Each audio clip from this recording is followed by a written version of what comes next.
вышли на допрос в Следственный комитет МВД России, в ходе которого было решено дать Бабицкому возможность сначала подлечиться, а затем уже давать показания. Часть информации Бабицкий сегодня сообщил на пресс-конференции, где был настоящий аншлаг. Бабицкий назвал имя человека, которому его передали во время нашумевшего обмена на дороге. Находился я после обмена, про обмен, я думаю, я скажу отдельно, после обмена в руках сторонников Адама Дениева. Я не знаю, те, кто занимался чеченской проблемой, очевидно, слышали об этом человеке, а так он находится в тени. Насколько я знаю, он напрямую связан со спецслужбами. Его офис находится по адресу Гелеровского, 76. Человек, который удерживал меня, чеченец, будучи убежден в том, что я буду все делать так, как мне было им указано, уже в конечном счете, рассчитывая на какие-то дружеские отношения в будущем, сказал, что я могу его найти по этому адресу, спросив Магомета. Я очень хотел бы, чтобы его нашли. Председатель Высшего совета движения за национальное возрождение чеченского народа и Чеченской республики Адам Дениев в интервью Интерфаксу отверг заявление Бабицкого о том, что после обмена Бабицкий находился в руках сторонников Дениева. И сам Дениев назвал эти утверждения беспочвенными. Адам Дениев – фигура в Чечне довольно известная, но не особенно популярная. С лидерами сепаратистов Дениев был в неприязненных отношениях, а свою лояльность Москве демонстрировал неоднократно. Адам Дениев даже в одежде всегда подчеркивает свою приверженность исламу и свою мессианскую роль на Северном Кавказе. Утверждает, что у него с собой в кармане металлический орден, полученный им якобы от прямых наследников пророка Мухаммеда. Фрагмент интервью Дениева каналу НТВ. Часть членов нашего движения не занимается бизнесом. Мы живем в рыночной экономике, это никому не секрет. Поэтому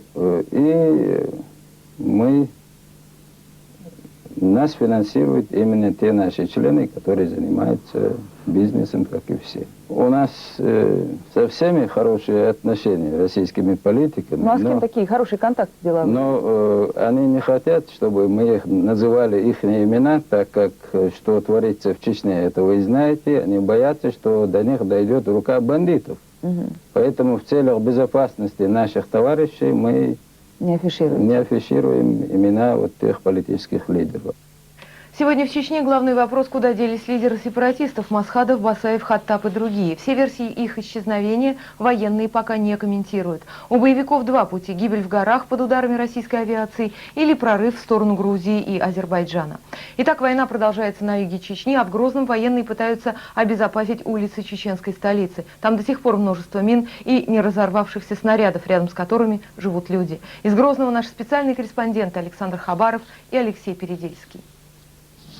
Несмотря на то, что от Грозного сейчас практически ничего не осталось, каждое утро в этом городе-призраке начинается своя, не похожая ни на что жизнь. И эта жизнь, как правило, начинается со взрывов. Правда, теперь их называют мирными, потому что в Грозном сейчас работают саперы. Вместе с группой разминирования Ленинградского военного округа мы выезжаем в Старопромысловский район. Построение и краткая инструкция по прибытии на место. Сегодня саперам предстоит идти по местам ожесточенных боев. За Старопромысловский район армия и внутренние войска воевали почти 3 недели. Грозный сегодня похож на большое минное поле. За считанные минуты саперы собирают свыше десятка неразорвавшихся боеприпасов и закладывают их в остатки авиационной бомбы.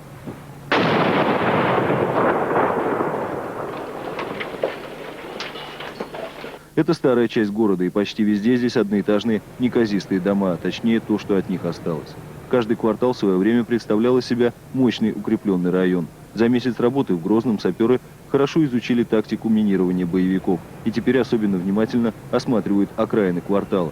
В основном здесь находят управляемые фугасы. Они берут обыкновенные чайники бытовые, заливают, выплавляют снаряд в тротил, заливают чайники, бидоны, ведра, ну любую тару, которая может быть для этого приспособлена. Ну и добавляя, соответственно, гвоздей, болтов, осколков, любых металлических предметов. Самые опасные так называемые растяжки. Как правило, их устанавливают в узких для прохода местах. Например, эта граната с выдернутой чекой была придавлена крышкой от погреба. Элементарный способ, но очень действенный. Обычно посмотрел со стороны, заходишь, не видно. Даже вот когда пойдешь в лес, случайно сдвинул, все, уже у тебя нет времени на то, чтобы выскочить. Попадаешь в радиус действия осколков. Взрывают боеприпасы, как правило, только офицеры. Но за 3 месяца здесь, в Чечне, большинство из солдат уже настоящие профессионалы. Они заходят в пустые дома, проверяют подвалы, в каждом из которых может оказаться заранее устроенная западня. Добровольные помощники саперов. Сегодня это те, кто пережил здесь уже вторую войну. Люди охотно показывают места, где базировались боевики. Хотя такие дома, как правило, видно сразу. Редкий случай для Грозного. Пострадал кирпичный трехэтажный особняк. В подвале этого здания, как выяснилось, была хорошо обустроенная база. Через 2 дома отсюда живет русская семья. Галина Илларионовна и ее муж Петр Васильевич и эту и прошлую войну пересидели в подвале. 42 года назад отец Галины купил в этом районе дом. В начале января от дома ничего не осталось. Продукты и вещи отобрали боевики. Говорят, что к ним приходили арабы. Все белье порастащили, все это самое, масхалаты себе шили. Оставшиеся в Грозном теперь существуют и умирают. В доме напротив, буквально на наших глазах, ушел из жизни еще один человек. Прошло чуть больше месяца с тех пор, как он впервые вышел из подвала. Он не умер. Как не умер? Они разбудили. Сидит, значит, он не умер. Да холодный сидеть, Володя, он... Да. Да посмотри же, Валерка, он же мертвый, ты посмотри, не умер. Сегодня здесь можно увидеть много такого, что не вписывается ни в какие рамки. Неудивительно, когда вас остановят на полпути и прочтут стихи, в которых свое понимание того, что происходило все эти годы с Грозным. Страшно, жутко, одиноко в этом городе пустом. Нарушает тишину гул летящих самолетов, грохот, шум, болеют уши, и большой и громадный страх, животный страх за жизнь. Вот такой. Посмотришь, никуда никого нет. Лидия Васильевна почти 40 лет прожила в Чечне, но эту войну она считает правильной. Надо было давно такую войну, 5 лет тому назад. Чего рассусоливали? Перемучаемся столько лет. Александр Хабаров, Алексей Передельский, Сергей Соловьев, телекомпания НТВ из Чечни. Окончание 3-й фазы военной операции в Чечне. Крупные бандформирования разгромлены. Но по-прежнему неизвестно, где находятся главари сепаратистов. Этот вопрос, пожалуй, больше всего волнует российское общество, так как похожая ситуация была в 1995 году. Военные тогда тоже заняли базы боевиков в Горной Чечне, сломили организованное сопротивление, но лидеры сепаратистов так и не были наказаны. А потом был Буденновск и сотни заложников в больнице, затем Кизляр и Первомайская, и потом боевики отбили Грозный. И первая чеченская кампания бесславно завершилась. Есть ли гарантии того, что сегодня все это не повторится? Только что на связь с программой «Время» вышел заместитель начальника штаба объединенной группировки федеральных сил на Северном Кавказе генерал Вадим Александрович Тимченко. Вадим Александрович, добрый вечер. Добрый вечер, Катерина.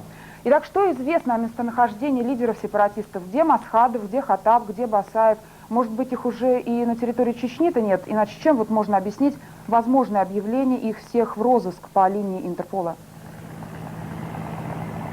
Но вы знаете, что войска выполняют объединенной группировки войск задачи согласно плану, утвержденным, в первую очередь, министром обороны Генерального штаба. И входит в план главная цель – это уничтожение бандформирований. Конечно, одна из целей – это является и уничтожение главарей бандформирований. Нам в настоящее время точно неизвестно, хотя есть масса версий о местоположении главарей бандформирований, но о точном положении их в настоящее время неизвестно. Мы принимаем все меры, как только получаем информацию о их положении, принимаем все меры превентивного характера к их уничтожению. А вот сейчас появилась информация, что теперь федеральная группировка будет сокращаться. Как вы оцениваете возможности боевиков развязать партизанскую войну после ухода наших войск? И как вы считаете, не рано ли выводить сейчас федеральные силы из Чечни? Ну, вы первоначально заявили, какую-то аналогию привели с предыдущей кампанией. Сейчас в корне отличается данное ведение операции от предыдущей. В первую очередь войска объединенной группировки находятся на всей территории Чечни и контролируют практически всю территорию Чечни. Это принципиально важно, отличие от предыдущей кампании. И речь идет только о смещении акцентов. Если раньше войсковые методы были главенствующие в операции, то сейчас на первый план выходит проведение специальных операций, в которые и входит в том числе и уничтожение главарей бандформирований. Но я должен четко и однозначно заявить, те, кто мечтает, что в скорейшем времени войска объединенной группировки покинут территорию Чечни, что они не дождутся. Войска останутся и будут выполнять задачи до тех пор, пока ни один бандит не будет уничтожен на территории Чечни. Так что речь не идет о выводе войск с территории Чечни, это однозначно. И все же когда-нибудь этот момент настанет, и войска будут выводиться. И вот я думаю, все помнят, как после прошлой кампании некоторые наши выведенные из Чечни части, я подчеркиваю, некоторые части, зимовали в палатках в чистом поле. А вот как вы думаете, сейчас такого не произойдет? Куда будут выводить российских солдат на этот раз? Работы ведутся. Те войска, которые останутся на постоянной основе в Чечне, принято решение правительства. В настоящее время идет активное строительство тех мест дислокации, где будут они обустроиваться. Остальные войска при выполнении своих задач вернутся в свои пункты постоянной дислокации. И еще один вопрос. Скажите, пожалуйста, а что сейчас происходит в столице Чечни, в Грозном? Вот ранее было объявлено, что город будет закрыт только до 1 марта. Но я хотел бы предостережить тех, кто пытается попасть в город Грозный и строит по этому поводу какие-то иллюзии. В настоящее время город Грозный представляет собой город, напичканный взрывоопасными предметами. Я могу официально доложить, что на сегодняшний момент обезврежено свыше 21 тысячи взрывоопасных предметов. Вот только за сегодняшний день 2064 взрывоопасных предметов, включая 6 фугасов. Практически весь жилой фонд, так называемый частный сектор, все дома, двери заминированы, поставлены растяжки. И реально, не пуская мирное население сейчас в город, мы только заботимся об одном – об сохранении их жизни. А когда эта операция будет закончена, вы пока не можете сказать? Трудно сказать, сколько, потому что каждый день количество взрывоопасных предметов не уменьшается. Мы находим новые склады, различные вооружения. И есть еще отдельные группы боевиков, которые... Вот вчера было уничтожено, в частности, 2 снайпера, которые пытались вести огонь по военной комендатуре. Так что находиться в городе еще небезопасно. Вадим Александрович, вот вы находитесь непосредственно на месте событий. Скажите, пожалуйста, на ваш взгляд, город подлежит восстановлению или там очень много разрушений? Конечно, должна принять это решение не один человек, не индивидуальное, субъективное мнение. Это должна быть специальная комиссия, которая должна оценить со всех сторон, с экономической, политической, социальной точки зрения. И тогда принять решение на правительственном уровне. Спасибо. Это был Вадим Тимченко, замначальника генерального штаба объединенной группировки войск на Северном Кавказе, который рассказывал о том, что сейчас происходит в Чеченской Республике. Научная группа была сегодня в рейде вместе с подразделением федеральных сил. И задержание боевиков произошло прямо на их глазах. Репортаж Максима Киселева. Закат. Разведгруппа идет в горы. Это ночь в засаде. Здесь ждут прорыва боевиков. Очень холодно. 12 часов без движения на снегу. Здесь они выходят, они ищут брешь в обороне, чтобы просочиться на равнину, в населенные пункты. Холодно. Очень холодно. Вот у меня единственные потери в роте – это 2 человека, заболевшие воспалением легких. Боевики рвутся на равнину. У них почти нет продовольствия и боеприпасов. Они устали и идут домой. В села, где сбреют бороды, спрячут оружие и смогут отдохнуть.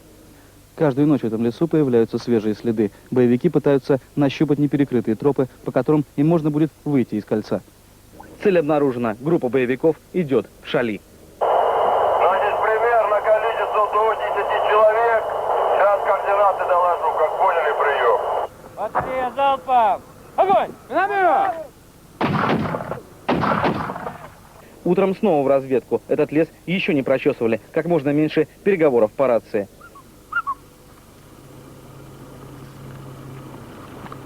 Первый километр от базы. Здесь 5 часов назад ночевали боевики. Сухой паек, пустые гранатометы и кровати, где отлеживались между обстрелами. Тропа ведет к блиндажу. Все готово для ночевки. Оставлять в тылу укрепленную базу нельзя. На 10-м километре зона обстрела. Сюда вчера била артиллерия. На снегу кровь. Уйти от огня этот боевик не успел. В мешке боеприпасы, в кармане документы. Вырезка из чеченской газеты. Убитый оказался героем прошлой чеченской войны. Свою награду заслужил в августе 1996 года, когда в разведке на улице Первомайской лично уничтожил БМП с пехотой. Сообщение с правого фланга разведки. Задержана разведгруппа боевиков. Шли из Шатоя в Шали. Мы хотели прорваться в Шали. И там что делать? Ну, отдохнуть. И кто как хочет домой, так. И кто хочет на войну. В группе Заура было 18 человек. Он с гор вышел вместе с Большим Асланбеком. Не знает, что Шатой, из которого вышел 5 дней назад, уже взяли. Говорит, что недавно видел Хатаба. Хатаб, когда мы прибыли в Махкитыль, нам сообщили там вот местные жители, что Хатаб через эти села прошел где-то 10 дней назад, и по их словам он тоже вышел в этом направлении. То есть он где-то здесь сейчас? Ну, возможно. Даку говорит, что Хатаб продолжает руководить партизанской войной в Чечне. Неделю назад в еще не освобожденный Шатой он прилетал на своем вертолете. Вертолет это Хатаб закупает. Где? Вот у Грузии, может быть, у Турции. Есть у него вертолет, да? Ну, закупает он. Денег дают раненых увозить. Командир роты разведчиков Сергей возвращает свою группу на базу. Сегодня без потерь. Он еще не знает, что представлен к званию Героя России. Максим Киселев, Максим Авлошенко, Алексей Чуев, Сергей Нащекин, ОРТ, Чечня. Сегодня корреспондент «Радио Свобода», которого несколько дней назад благополучно доставили из Махачкалы в Москву, рассказывал журналистам о своем пребывании в Чечне. Никаких сенсационных разоблачений, на которые намекало руководство «Радио Свобода», сегодня не прозвучало. Бабицкий ругал силовые структуры и высказывал предположение, что против него была спланирована спецакция ФСБ. В свою очередь, само ФСБ называют версию Бабицкого бездоказательной. Александр Зданович заявил, что, по его мнению, Бабицкий и радиостанция «Свобода» в этой истории набирают определенный политический капитал. И не исключено отрабатывают средства, направленные для дискредитации российской политики в Чечне. Илья Куликов продолжит тему. Сегодня Андрей Бабицкий впервые должен был давать показания, но его адвокаты убедили следствие в том, что журналисту необходима госпитализация. Это, впрочем, не помешало Бабицкому провести пресс-конференцию. Зал, где она проходила, был заполнен до отказа. Сегодня здесь аккредитовалось более 200 журналистов, большей частью иностранцы, которым явно хотелось услышать что-нибудь сенсационное. Распространялась такая версия, что вы что-то знаете, какие-то секреты, как мальчишки.